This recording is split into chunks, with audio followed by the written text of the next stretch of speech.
ایمان جو اپنی اولاد نہ ہونے کی وجہ سے بہت پریشان ہے، اس مقصد کے لیے پہلے وہ جادو کا سہارا لیتی ہے، لیکن جب بات پورے گھر میں پھیل جاتی ہے اور اس کا ہسبینڈ اس سے بہت لڑائی کرتا ہے تو وہ اس چیزیں سے باز آ جاتی ہے۔ لیکن اب اس نے فیصلہ کیا ہے کہ وہ بچے کو اڈاپٹ کرے گی تاکہ اپنی اس کمی کو دور کر سکے۔ اس مقصد سے وہ آریان سے بات کرتی ہے، لیکن آریان صاف انکار کر دیتا ہے اور کہتا ہے کہ ہم کسی کا بچہ لیکن نہیں پالیں گے، اگر اللہ نے ہماری قسمت میں اولاد لکھی ہوئی تو ہو جائے گی، نہیں تو مجھے کوئی ضرورت نہیں ہے، میں خوش ہوں تمہارے ساتھ ہر حال میں۔ امبر اور آصف جو دن رات محنت کر رہے ہیں اچھی زندگی گزارنے کے لیے، بڑھاپے کی عمر میں بھی اپنے بوجھ خود اٹھائے ہوئے ہیں اور ان کی محنت رنگ لے آتی ہے۔ ان کا کاروبار دن بہ دن بڑھتا ہی جا رہا ہے، مارکیٹ کے سارے لوگ ان سے کھانا لے کر کھاتے ہیں اور ان کے ہاتھ کا کھانا ان کو بہت پسند آتا ہے۔ اس بات پہ اب آصف بہت خوش ہے۔ ایمان جو شاہویر کی مدد کے سلسلے میں اسے کچھ پیسے دلواتی ہے اپنی ساس کے ہاتھوں، لیکن اب شاہویر بہت پریشان ہے۔ وہ کہتا ہے کہ میں نے تو اسے پیسے نہیں مانگے تھے، اس نے مجھے کیوں دیے ہیں۔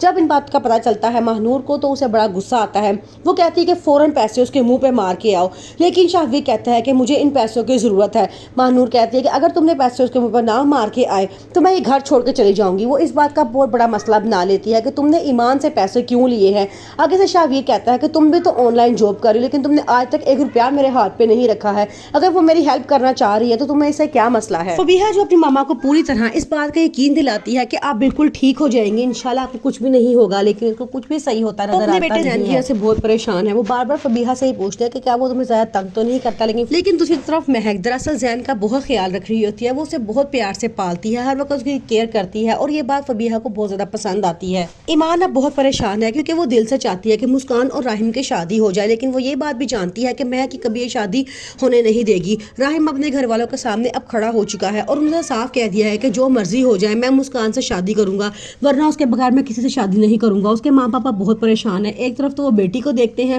کہ وہ کہہ رہی ہے کہ یہ شادی نہ کرو، کیونکہ دوسری طرف بیٹا اس بات پہ بس ضد ہے کہ شادی کروں گا تو مسکان سے ہی کروں گا ورنہ نہیں کروں گا۔ مہک جو مہنور کی گڈ نیوز کے پاس چلتا ہے تو وہ اندر سے ٹوٹ جاتی ہے، وہ بہت روتی ہے۔ اس کا ہسبینڈ اس کو آ کے وہ سمجھانے کی کوشش کرتا ہے کہ اللہ تعالیٰ کی طرف سے اگر ہمارے پاس اولاد نہیں ہو سکتی تو ہمیں سے پریشان ہونے کی ضرورت نہیں ہے، تم اچھے سے میرا خیال رکھا کرو، میرے گھر والوں کا خیال رکھا کرو، مجھے تم سے اور کچھ نہیں چاہیے۔ لیکن وہ اندر ہی اندر اس کمی کو بہت زیادہ محسوس کرتی ہے۔